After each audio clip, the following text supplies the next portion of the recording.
जिल्हा परिषद आहे, आमदार आहे किंवा लोकसभा आहे म्हणूनच तुम्ही फंड आणू शकता असं काही नसते.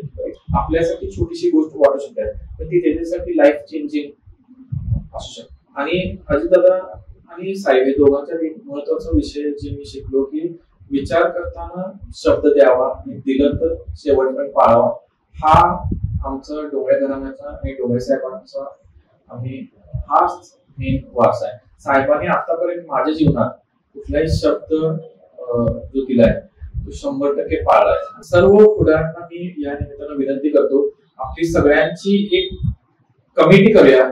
आमची इच्छा आहे की नरेंद्र मोदीजी कोल्हापूर जिल्ह्यात सुद्धा येऊन जे लक्षद्वीपचं केलं तेच त्यांनी इथं सुद्धा करावं. रील आणि रिअल मध्ये लोकांना फरक करायचा. एका दिवसाच्या वर कुठलीही टुरिस्ट आपल्या कोल्हापूर जिल्ह्यात राहत. माझं हेच विचार आहे की महाराष्ट्रातला नंबर 1 टुरिझम स्पॉट हे कोल्हापूर जिल्हा व्हावं. दर्शको नमस्कार. केके न्यूज मध्ये आपल्या सगळ्यांचं मनापासून स्वागत आहे. केके न्यूज चॅनलच्या माध्यमातून आपण विविध क्षेत्रामधील लोकांच्या मुलाखती घेत आहोत. आज आपल्या सोबत राष्ट्रवादी युवक काँग्रेसचे प्रदेश सरचिटणीस अभिषेक डोंगरे सर आहेत. सर नमस्कार. केके न्यूज मध्ये आपलं स्वागत आहे. जवळपास बघायला गेले तर अनेक दिवस आमचे प्लॅनिंग चालू होतं की सरांची मुलाखत घ्यायचं. वेगवेगळ्या क्षेत्रामध्ये सामाजिक क्षेत्रामध्ये त्यांचं उल्लेखनीय कामगिरी आहे. आणि राधानगरी तालुक्यामध्ये जवळपास बघायला गेले तर युवकांच्या मध्ये लोकांच्या मध्ये आपली चर्चा आहे. आणि या चर्चेमुळेच आम्ही यांच्याशी कॉन्टॅक्ट करत होतो की अशा अशा पद्धतीने साहेब आपली मुलाखत होऊन जाऊ दे. आपल्या कार्याचा जो काही आढावा आहे तो केके न्यूज चॅनलच्या माध्यमातून आम्हाला पुढे आणायचा आहे. सर नमस्कार. पहिल्यांदा मला सांगा की तुमचं शिक्षण कसं कुठं झालेलं आहे आणि कशा पद्धतीने? साधारण 15 ते 16 वर्ष मी बाहेर राहिलो आहे कोल्हापूर जिल्ह्याच्या. 4थी ते 10वी हे सह्याद्री हायस्कूल म्हणून एक राजगुरुनगरच्या पुढे भीमाशंकरच्या मध्ये आहे. कल्चर खूप रिच आहे. मेडिटेशन पासून योगा पासून बरेचशे गोष्टी, एन्व्हायरमेंटल बद्दल प्रेम, व्हेजिटेरियन स्कूल याचे बरेचसे चांगले संस्कार माझ्यावर त्या निमित्तानं त्या शाळेवर झालं आहे. त्यानंतर 11वी 12वी मराठवाडा कॉलेजमध्ये पुण्यामध्ये, त्यानंतर बृहन महाराष्ट्र कॉलेजमध्ये BBA फायनान्स झालं, BMCC कॉलेज. त्यानंतर सिम्बॉयसिस मध्ये बँकिंग फायनान्स झालं लवारे कॅम्पस पुण्यामध्ये. त्यानंतर 1 वर्ष मी जॉब केला मुंबईत. पण परत आल्यावेळी आवड होती म्हणून लँडस्केपिंग आर्किटेक्टचा 1 वर्षभराचा डिप्लोमा मी केला. असं शिक्षण झालेलं आहे. शिक्षणाकडून आता राजकारणातला हा प्रवास, इकडे येण्याचा प्रवास कसा होता? साहेबांचे 2019 साहेब आमदारकीला ज्यावेळी उभारले त्यावेळी प्रचाराच्या निमित्तानं आलो. त्यावेळी एवढं काही विचार नव्हता. आमदारकीचा प्रचार करून परत जाईल असं वाटत होतं. पण एक आपल्या मातीची आणि आपल्या समाजाची गोडी लागली असं म्हणू शकतो. ते आलो ते थांबलोच इकडे असं प्लॅनिंग होतं. आम्ही सोशल मीडियाच्या माध्यमातून आपल्या बघतोय की जवळपास राधानगरी तालुक्यामध्ये एखादा कुठला जर असा प्रसंग घडला, नैसर्गिक प्रसंग असेल किंवा मॅनमेड असेल, तर अशा आपत्तीजनक प्रसंगामध्ये आपण पहिल्यांदा धावून जातोय. कुठे एखाद्याचं ऊस पेटलेला असेल तर तिथं आपण जाताय. परवा दिवशी सुद्धा आम्ही बघितलं कर्नाटक मधली बकरी आपल्याकडे या भागामध्ये ज्या पद्धतीने सालाबादप्रमाणे येतात त्या पद्धतीने आली असताना विषबाधा त्यांना काहीतरी झाली होती आणि तुम्ही त्या ठिकाणी जाऊन चांगल्या पद्धतीने डॉक्टरांची टीम सुद्धा लावली. आणि तिथला तो प्रसंग नेमका काय होता, कशा पद्धतीने? साधारण 10 वाजता रात्री आम्हाला कॉल आला की 15 ही बकरी विषबाधातून त्यांचा मृत्यू झालाय आणि साधारण 450 बकरीच डेंजर मध्ये आहे. त्यांनी काहीतरी खाल्लं असेल किंवा काय असेल म्हणून आम्ही तात्काळ तिथे गेलो. आमची अभिषेक युवा शक्ती आहे. सर्वांना मी फोन केलं की लगेच आपण तिथं जाऊया, काय झालंय ते बघूया. ते धनगरांबरोबर चर्चा केली आणि सगळं माहिती घेतली. लगेच मी डोंगरे साहेबांना फोन केला. डोंगरे साहेबांनी लगेच जेवढे काय त्या परिसरातले आपले डॉक्टर आहेत त्या सर्वांना बोलून त्या प्रत्येक जनावरांना मी उभारून तिथं त्यांचं 2 ते 3 प्रकारचे इंजेक्शन प्रत्येक जनावराला द्यायला लागले. फूड पॉइझनिंगचं ते कव्हर करायला. आणि आम्हाला साधारण 3 वाजले रात्री. पण मला त्यावेळी वेळेचाही भान नव्हता. मला फक्त त्या जनावरांची काळजी होती आणि जीव कसं वाचलं पाहिजे. म्हणून फक्त 14 जनावरांचा मृत्यू झाला. शक्यतो 100 जनावरांचे सुद्धा मृत्यू झाला असतं असं झालं असतं. पण मला त्यावेळी जेव्हा असं एखादा प्रसंग येतो तेव्हा मी बाकीचं सगळं विसरून जातो. ते कसं मदत करावी एवढंच डोक्यात एक गोल असतो. राजकारणामध्ये येत असताना प्रत्येक जण काही ना काही सामाजिक क्षेत्रामध्ये काम करत असतं, बघत असतं. पण रत्नागिरी तालुका जर का आपला बघितला तर तालुका थोडासा मागासलेला आहे, शिक्षणाच्या दृष्टिकोनातून असेल किंवा रोजगाराच्या दृष्टिकोनातून असेल. त्या तालुक्यामधून आपण प्रतिनिधित्व करताय. तर या तालुक्यामध्ये अनेक पुढारी आहेत, नेते आहेत, सोशल वर्कर आहेत. यांच्यापेक्षा आपलं वेगळेपण म्हणायला गेलं तर तुम्ही तुमच्या भागामध्ये सगळ्या लोकांसाठी म्हणूयात आपण अँब्युलन्सची सेवा सुद्धा सुरू केलेली आहे. तर या अँब्युलन्सच्या सेवेमधून आमच्या माहितीनुसार साधारणतः 400 ते 500 लोकांना त्याची आजपर्यंत विना मोबदला आपण सेवा दिलेली आहे. तर तो प्रसंग कसा आहे आणि ती संकल्पना कशी सुचली? साधारण बरेचसे अँब्युलन्स जरी लोकांनी डोनेट केले तर ते डायरेक्ट हॉस्पिटलला दिलं जाते किंवा गव्हर्नमेंट हॉस्पिटलला दिलं जाते. कारण अँब्युलन्स चालू नाही आहे अतिशय अवघड गोष्ट. आम्ही 2 ड्रायव्हर्स पेड आहेत, मेंटेनन्स आम्ही बघतो आणि म्हणजे डिझेल पेट्रोल सुद्धा आम्ही बघतो. म्हणजे पूर्णपणे फ्री सर्व्हिस ही आम्ही देतो कुठेही. आणि कोल्हापूर जिल्ह्यासाठी फक्त राधानगरी नाही, कुठनंही किती वाजता रात्रीचा फोन येऊन दे हे आमचं असते. कारण माझी कल्पना होती की आपण जे काय डेव्हलप करणार किंवा जे काही सामाजिक कार्य करणार हे टिकलं पाहिजे. एखाद्या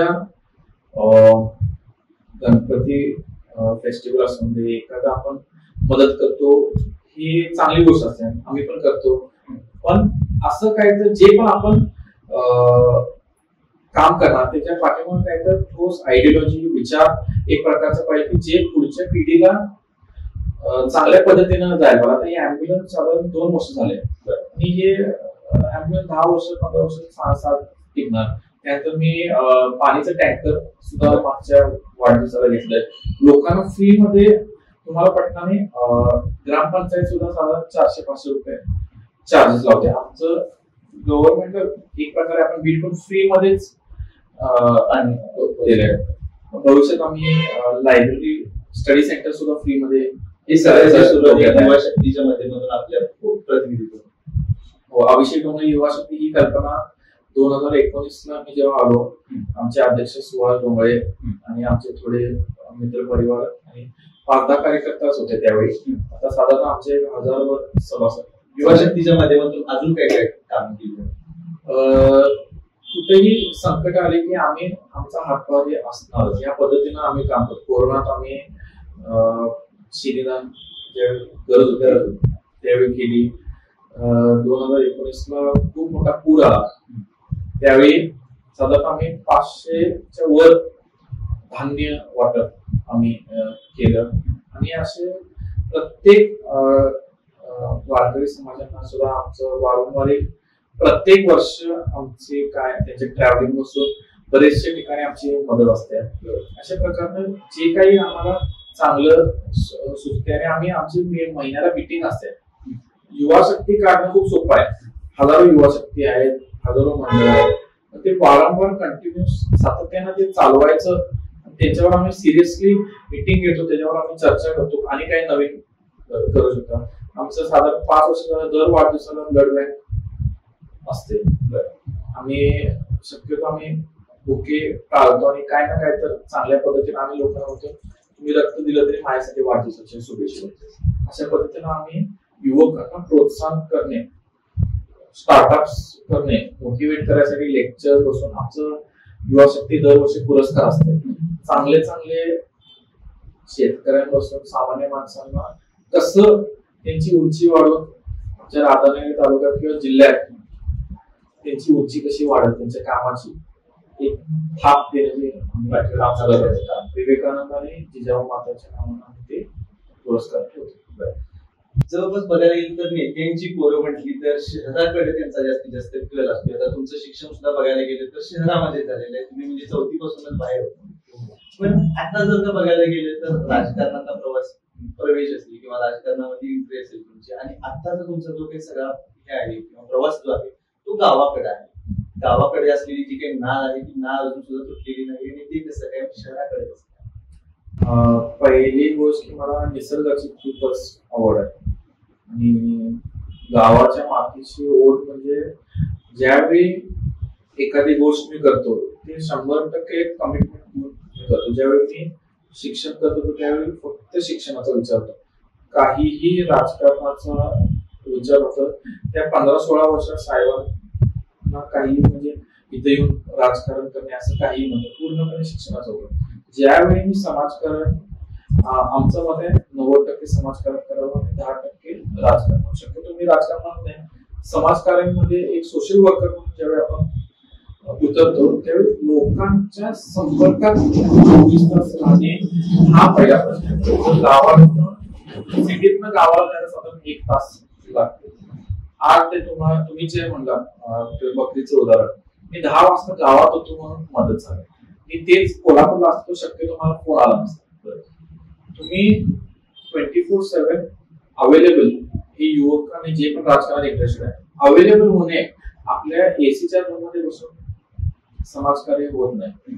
तुम्ही सतत त्या लोकांना वाटायला पाहिजे की 2 पावलावर ही व्यक्ती अवेलेबल आहे आणि कधीही रात्री सकाळी कधीही आपण त्यांच्याकडे अप्रोच होऊ शकतो. याच्यासाठी मी गावात सेटल व्हायचं ठरवलं. गोकुळ दूध संघाचे विद्यमान चेअरमन अरुण डोंगरे साहेब यांचा वारसा पुढे नेण्यासाठी आपण कशा पद्धतीने प्रयत्न? साहेबांची खूप मोठी शिक्षण आहे. मला साहेबांकडनं बरेचशे गोष्टी त्यांना ऑब्झर्व करून शिकायला मिळाले. त्यांचं पाठपुरावाची जी पद्धत आहे, एखादी गोष्ट त्यांनी घेतली की ते काम होऊच तोपर्यंत त्यांच्या मागे लागतात, ते मी वाचून म्हणून शिकलो आहे. दान धर्म डोनेशन असं राधानगरी तालुक्यात म्हणतात की डोंगरांशिवाय दान ही कोणाची नाही, हेच पुढं घेण्याची प्रयत्नशील आहे आम्ही. आणि सगळ्यात महत्वाचं म्हणजे साहेबांचं आणि अजितदादा आणि साहेब हे दोघांचा एक महत्वाचा विषय जे मी शिकलो की विचार करताना शब्द द्यावा आणि दिलं तर शेवटपर्यंत पाळावा. हा आमचा डोंगरे घराण्याचा आणि डोंगरे साहेबांचा आम्ही हाच मेन वारसा आहे. साहेबांनी आतापर्यंत माझ्या जीवनात कुठलाही शब्द जो दिलाय तो 100% पाळलाय. राजकारणामध्ये जवळपास बघायला गेलं तर येणाऱ्या पुढच्या पिढीकडून पुढची जी पिढी आहे ती पिढी तुम्हाला बघते. त्यामध्ये महाडिक घराणं आहे, पाटील घराणं आहे, मंडलिक घराणं आहे किंवा इकडे PN पाटलांचं घराणं आहे. तर ह्या घराण्यांच्या मध्ये त्यांचे असणारे जे काही वारसदार आहेत त्यांना आपण आता पुढचे युवक किंवा पुढचे युवा नेते म्हणून आम्ही तुमच्याकडे बघतोय. त्यांच्यासाठी तुमचा असा नेमका काय पुढचा प्रवास कसा राहणार? लोकांच्या जास्तीत जास्त वेळ राहणे, त्यांचे प्रश्न समजून घेणे. आपण ज्यावेळी मी 2019ला आलो त्यावेळी ज्या पद्धतीनं एखादा विषय समजून घेण्याची आयडिया होती त्याच्यापेक्षा खूप चांगल्या पद्धतीने आता 5 वर्षात लोकांच्यात राहून 24 तास राहिल्यावर त्यांची मानसिकता काय असते, एखाद्या प्रश्नाची गांभीर्य समजून घेण्याची खूप महत्व आहे. आपल्यासाठी ते छोटस काम वाटते असं नाही. जो शेतकरी आपल्या दारात येतोय किंवा जो युवक आपल्या दारात येतोय त्याच्या डोळ्यात त्याच्या प्रश्नात त्याच्यासाठी किती महत्वाचं ते आहे हे समजून घेण्याचं खूप महत्वाचं काम आहे नेत्यांचं. आपल्यासाठी छोटीशी गोष्ट वाटू शकते पण ती त्याच्यासाठी लाईफ चेंजिंग असू शकते. आणि काय पण आपलं किती पण आपण मदत करू ते 100% करावं. ऍटलिस्ट तिथनं त्याचं सगळं ऐकून घेणं ही सगळ्यात महत्वाची गोष्ट आहे.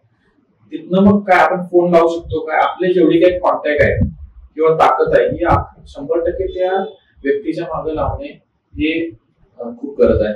आणि मला वाटतं ही मी सातत्यानं 5 वर्ष करतो. त्यामुळे सुद्धा तुम्ही जसं म्हणता की चांगल्या पद्धतीनं माऊ पब्लिसिटी सुद्धा माझं नाव झालं. जवळपास 1 कोटी रुपयांचा निधी आपण आपल्या प्रयत्नातून आणलेला आहे कौलर जिल्हा परिषद मतदारसंघासाठी. तो कशा पद्धतीने ते त्यात डोंगरे साहेबांचा 100% खूप सिंहाचा वाटा आहे.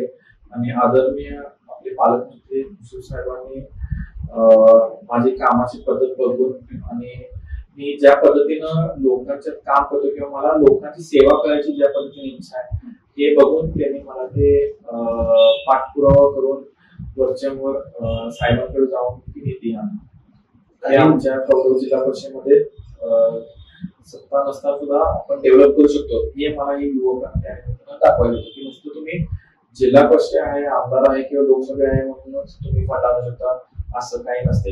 एक सामान्य व्यक्ती सुद्धा जर त्याची इच्छाशक्ती मोठी असली तर तुम्ही काहीही करू शकता हे मला त्या तुम्ही म्हटलं की सत्ता नसताना सुद्धा आणू शकताय, पण एखादं पद मिळालं, एखादी सत्ता मिळाली, कुठलं तरी एखादं चांगलं मोठं पद मिळालं तर त्या पदाला न्याय देण्यासाठी आपण कशा पद्धतीने प्रयत्न? माझं सगळ्यात महत्वाचं जर खूप एखादं मोठं पद जर माझ्याकडे असतं तर सगळ्यात मोठा प्रश्न आज कोल्हापूर जिल्ह्याचा आहे की एम्प्लॉयमेंट. खूप अनएम्प्लॉयमेंट आहे आपल्या. आज साधारण साखर कारखाना आणि दूध धंदा, साखर आणि दूध हे दोनच प्रामुख्याने शेतकऱ्यांचे जिल्ह्याच्या दृष्टिकोनात चांगल्या पद्धतीने खूप करते आणि कारखाना पण त्या पद्धतीने खूप चांगल्या पद्धतीने करते. पण त्याच्या व्यतिरिक्त आपल्याकडं गव्हर्नमेंट एक्झाम्स, पोलीस भरती, आर्मी भरती याला सोडून काहीही ऑपॉर्च्युनिटीज आज कोल्हापूर जिल्ह्यात नाही. आणि ह्याला एकमेव पर्याय आहे हे कोल्हापूर जिल्ह्याचं टुरिझम. आपलं अक्षरशः महालक्ष्मीच्या कृपेनं एवढं चांगलं आपल्याकडं स्थान आहे देवाचं, तिरुपती आहे त्या लेवलच महालक्ष्मी देवीला लोक येतात. तुम्हाला मी अभिजित सांगतो, एका दिवसाच्या वर कुठलीही टुरिस्ट आपल्या कोल्हापूर जिल्ह्यात राहत नाही. ते येतात, रंकाळा करतात, दर्शन पुढच्या दिवशी सकाळी करून ते निघून जातात. पण त्याच्या व्यतिरिक्त 2 दिवस सुद्धा आपण त्यांना ते टुरिस्ट जे येतात त्यांना आपण ठेवू शकत नाही. त्याच्यासाठी आमचं जे राधानगरीचं, फक्त राधानगरीचा जरी विचार केला, रावतवाडी डॅम, रावतवाडीचं वॉटरफॉल आहे, दाजीपूरचं जे फॉरेस्ट आहे, हे समजून घ्या नॅशनल रणथंबोर असू दे, नॅशनल कॉर्बेट असू दे, या लेवलचं जर ते केलं तिथं राधानगरीच्या बाजूला 5 स्टार लेवलचे किंवा ऍटलीस्ट 3 स्टार लेवलचे हॉटेल झाले तर एवढ्या पद्धतीनं चांगल्या पद्धतीनं नाव होणार. आपल्या बुदरगड कडगाव पाडगाव साठी खूप चांगले डेव्हलपमेंटचे ऑपॉर्च्युनिटीज आहेत. आपल्या जिल्ह्यात आंबोळी वॉटरफॉल आहे, असे एवढे चांगले ठिकाण आहेत. मिनिमम 3 to 4 डेज महाबळेश्वर सारखं आपल्या इथं होऊ शकतं. त्यामुळं युवकांना खूप संधी मिळू शकते. एकदा टुरिझम आलं, नरेंद्र मोदीजी सुद्धा टुरिझमवर, अखंड भारतात टुरिझमवर फोकस करायला. आणि आमची इच्छा आहे की नरेंद्र मोदीजी कोल्हापूर जिल्ह्यात सुद्धा येऊन जे लक्षद्वीपचं केलं तेच त्यांनी इथं सुद्धा करावं. इथं फंडिंग घालून अक्षरशः गोल्ड माइन आहे टुरिझमसाठी हे मी म्हणू शकतो. कोल्हापूरच्या दृष्टिकोनातून प्रत्येकाचं काही ना काहीतरी एक विजन असतं. तुमचं हेच विजन आहे का? हो, माझं हेच विजन आहे की महाराष्ट्रातला नंबर 1 टुरिझम स्पॉट हे कोल्हापूर जिल्हा व्हावं. राजस्थान म्हणजे त्या तोडीचं सर्व्हिस सुखसुविधा असते, त्या तोडीच सुखसुविधेनं कोल्हापूर जिल्हा हा महाराष्ट्रात किंवा देशात सुद्धा हा नंबर 1 टुरिझम स्पॉट व्हायची त्याची कॅपॅसिटी आहे. आणि स्ट्रॅटेजिकली एवढं चांगलं लोकेटेड आहे. पुणे मुंबईच्या फ्लाईट्स म्हणून 5 to 6 आवर्स मध्ये आपण कोल्हापूरमध्ये पोहोचू शकतो. 2 सगळ्यात जगातले मोठे स्पॉट्स, 2.5 तासात गोवा, 2.5 तासात महाबळेश्वर, हे आपल्या महाराष्ट्राचे सगळ्यात टॉप स्पॉट्स आहेत. गोवा हे देशातलं स्पॉट आहे. या निमित्तानं आपण खूप चांगल्या स्ट्रॅटेजिकल लोकेशन मध्ये आणि खूपच, आणि आता एअरपोर्ट सुद्धा आपल्याकडे आहे, डायरेक्ट फ्लाईट्स आहेत. अतिशय सुंदर संधी आहे. आणि सर्व पुढाऱ्यांना मी या निमित्तानं विनंती करतो, आपली सगळ्यांची एक कमिटी करूया आणि याबद्दल आपण पुढे जाऊया. आणि जे युट्यूबर्स असतील किंवा जे काय ब्लॉगर्स असतील कोल्हापूर जिल्ह्याचे, त्यांनी कोल्हापूर जिल्ह्याच्या टुरिझमवर फोकस करून त्याला इंडियाच्या मॅपवर, आणि हे जे तुम्हाला रिक्वेस्ट केलं की नरेंद्र मोदीजींनाच रिक्वेस्ट करतो, तुम्ही जर हे बघत असाल तर प्लीज लक्षद्वीप सारखं कोल्हापूर जिल्ह्यात येऊन तुम्ही इथे या आणि आमचे जे लोकेशन्स आहेत ते दाखवा. सगळ्यात महत्वाची गोष्ट, छत्रपती शिवाजी महाराजांनंतर जर कोणाचं नाव झालं असेल तर ते आपल्या छत्रपती शाहू महाराजांचं नाव झालंय. म्हणजे तो वारसा सुद्धा आपल्याकडे आहे की इतिहास आहे, इतिहासाची जागा आहे आणि त्याच्यामुळं कोल्हापूर जिल्ह्यात इतिहास आहे, नेचर आहे, तिरुपतीच्या लेवलचं देवस्थान आहे आपल्याकडं. असं नाही की एखादी गोष्ट आहे, सगळे पिलर्स आहेत. पॅन इंडियाचं देवस्थान आहे महालक्ष्मी. आणि या पद्धतीनं काही थांबायची काही गरज नाही, आपल्याला टॉप मध्ये जायलाच पाहिजे. माझं मत काय कला साहित्य संस्कृती जी काय आहे सगळं आहे. मला एक सर शेवटचा प्रश्न आहे आपल्याला. राजकारणामध्ये आता जवळपास बघायला गेलं तर परिस्थिती बदलत चालली, याकडे आता भविष्यहीन राजकारण म्हणून अशी लोकांच्या म्हणजे बघण्याचा एक दृष्टिकोन झालेला आहे. तर राजकारणाला पुढे भविष्य आहे का? नाही, खूप चांगल्या पद्धतीनं भविष्य आहे. पूर्वीपेक्षा खूप चांगल्या पद्धतीनं उलट राजकारण आता जाणार आहे. मी इंडिव्हिज्युअल म्हणतो, पार्टी लेवलचं म्हणतो. ट्रान्सपेरन्सी ही खूप चांगल्या पद्धतीनं झाली आणि तुम्ही जे काय करता हे जगाला माहिती आहे. रील आणि रिअल मध्ये लोकांना फरक करायचा. तुम्ही किती सुद्धा रील्स अपलोड केले, किती सुद्धा व्हिडिओ अपलोड केले, तर रील आणि रिअल मध्ये ते लोकांना माहिती आहे की तुमचं character, they can see through तुमचं कॅरेक्टर. तुम्ही नुसतं ट्रान्सपरंट, तुम्ही तुमच्या कॅरेक्टरशी एकनिष्ठ राहा, खरं बोला, होत असेल तर काम करूया म्हणा, नाही होत असेल तर प्रयत्न करूया. सांगताना सांगा की मी प्रयत्न करतो, झालं तर चांगली गोष्ट आहे. आता लबाडीचा बंद झाला आणि युवक, स्पेशली युवक खूप चांगल्या पद्धतीनं एज्युकेटेड आणि हुशार झाले. त्यांना काय कामं झाल्यात ते दिसते आणि जसं मी म्हणतो रील आणि रिअल मध्ये त्यांना फरक दिसतो. दिखावा आणि रिअल मध्ये त्यांना फरक कळतो.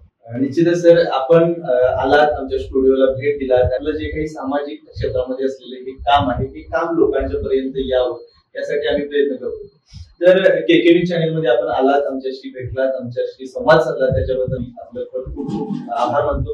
तसेच आपल्या भावी वाटचालीसाठी युवा शक्तीच्या माध्यमातून जे काही आपलं काम सुरू आहे त्या वाटचालीसाठी खूप खूप शुभेच्छा देतो. तुर्तास तरी या व्हिडिओ मी थांबतो. धन्यवाद. अशाच नवनवीन अपडेट पाहण्यासाठी आमच्या कोल्हापुरी कारभार म्हणजेच केके न्यूज चॅनेलला सबस्क्राईब करा.